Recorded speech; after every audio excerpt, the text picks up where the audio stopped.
Le Conseil supérieur de l'audiovisuel, CSA, a adressé cette une mise en garde à CNews, pointant l'absence de diversité des points de vue exprime dans l'émission de Pascal Praud autour d'une tribune de militaires controversée, selon une décision publiée alerte par des téléspectateurs. Le régulateur de l'audiovisuel se penche sur une séquence de heures des pros diffusée le 26 avril, quelques jours après la publication dans Valeurs Actuelles d'un texte contre le délitement de la Francine selon hebdomadaire par plus d'1 millier de militaires, dont une vingtaine de jeux. Le présentateur phare de CNews, Pascal Praud, avait consacré son édito à cette tribune, à l'origine d'une vive polémique dans la classe politique, avant de donner la parole à son instigateur, l'ancien officier Jean-Pierre Fabre-Bernada. Entoure en plateau de l'ancien cadre du RN Jean Messia, du publicitaire Jacques Seguela, de la fondatrice et directrice de la rédaction de Causeur, Elisabeth Levy, et du secrétaire national adjoint du syndicat indépendant des commissaires de police, Mathieu Vallet. Pascal Praud avait également fait réagir l'eurodéputé Arène Gilbert dans une décision adoptée fin juillet et publiée sur son site vendredi.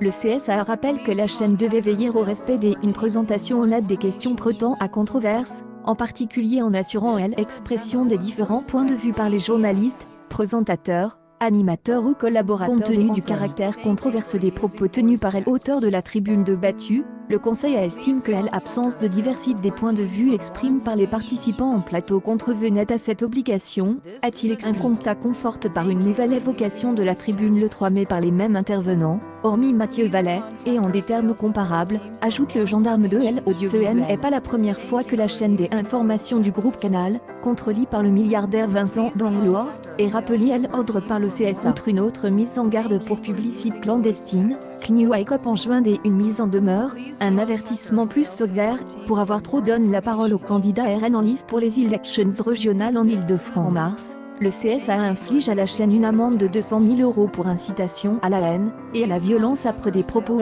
en dernier de son polémiste Éric Zemmour sur les migrants mineurs isolés.